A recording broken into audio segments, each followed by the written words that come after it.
ओम नमो भगवते वासुदेवाय नमः। ओम नमो नारायणाय नमः। जय श्री कृष्णा, जय श्री कृष्णा, जय श्री कृष्णा। भक्तजनों, बंधुजनों, आप सभी का आपके इस चैनल ब्राह्मण देव कन्या पर बहुत बहुत स्वागत है।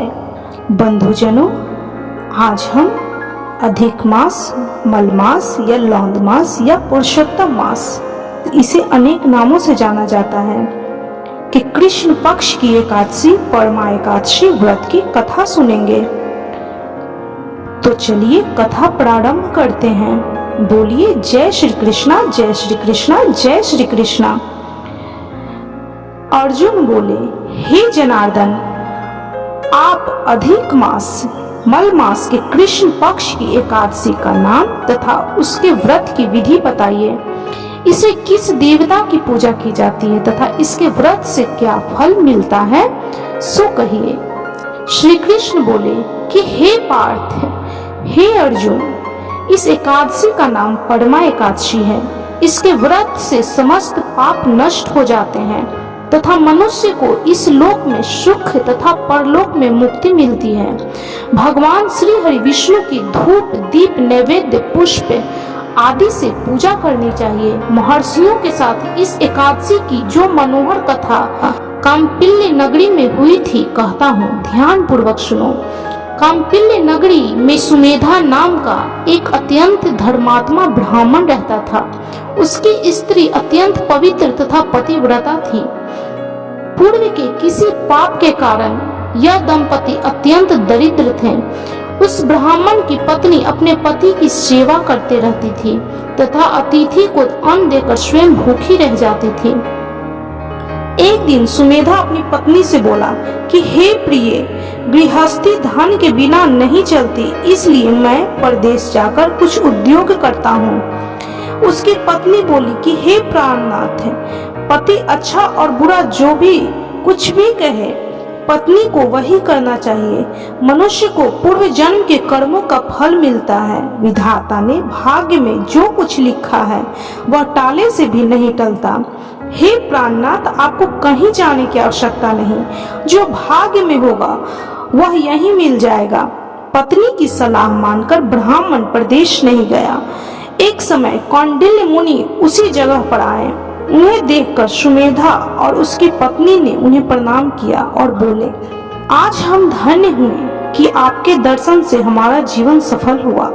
मुनि को उन्होंने आसन तथा भोजन दिया।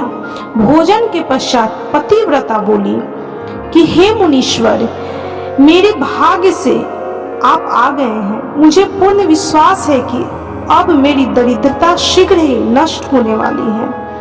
आप हमारी दरिद्रता नष्ट करने के लिए कोई उपाय बताइए। इस पर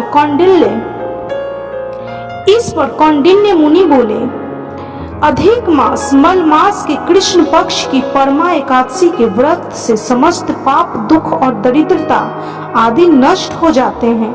जो मनुष्य इस व्रत को करता है वह धनवान हो जाता है। इस व्रत में कीर्तन, भजन आदि सहित रात्रि जागरण करना चाहिए। महादेव जी ने कुबेर को इसी व्रत के करने से धनाध्यक्ष बना दिया है। फिर मुनि कौंडिन्य ने उन्हें परमा एकादशी के व्रत की विधि कह सुनाई। मुनि बोले कि हे ब्राह्मणी, इस दिन प्रातः काल नित्य कर्म से निवृत्त होकर विधि पूर्वक पंचरात्रि व्रत आरंभ करना चाहिए। जो मनुष्य 5 दिन तक निर्जल व्रत करते हैं वे अपने माता पिता और स्त्री सहित स्वर्ग लोक को जाते हैं।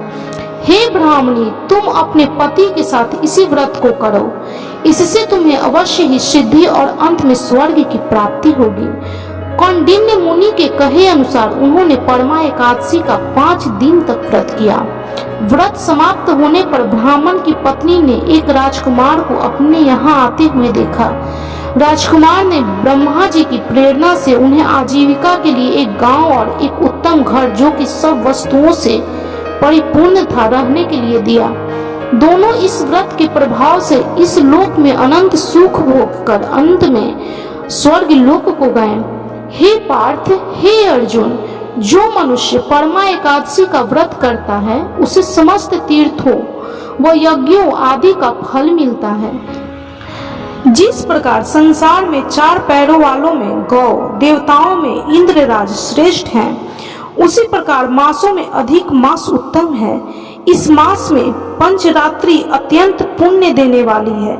इस महीने में पद्मिनी एकादशी भी श्रेष्ठ है। उसके व्रत से समस्त पाप नष्ट हो जाते हैं और पुण्यमय लोकों की प्राप्ति होती है। जो मनुष्य ऋषि मुनियों का सम्मान करते हैं, उन पर भगवान अवश्य ही अपनी कृपा करते हैं। लक्ष्मी जी इधर उधर भागने से नहीं मिलती, बल्कि युक्ति पूर्वक श्रम करने से तथा ईश्वर की कृपा से प्राप्त होती हैं। बंधुजनों, इस प्रकार अधिक मास मल मास के कृष्ण पक्ष की एकादशी परमा एकादशी व्रत की कथा संपन्न हुई। तो बोलिए जय श्री कृष्णा, जय श्री कृष्णा, जय श्री कृष्णा।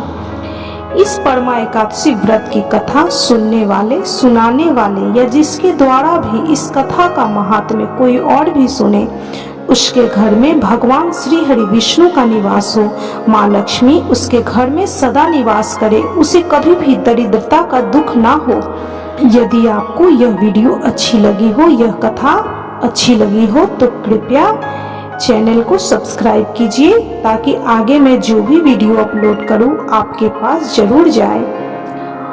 लाइक कीजिए, शेयर कीजिए और कमेंट भी कीजिए, और जितना हो सके इस कथा को शेयर कीजिए। यदि आपके द्वारा इस कथा का महत्व कोई और भी सुनेगा, तो उसका पुण्य फल भी आपको जरूर प्राप्त होगा। तो बोलिए जय श्री कृष्णा, जय श्री कृष्णा, जय श्री कृष्णा, और कमेंट में ओम नमो भगवते वासुदेवाय नमः या जय श्री कृष्णा अवश्य लिखें।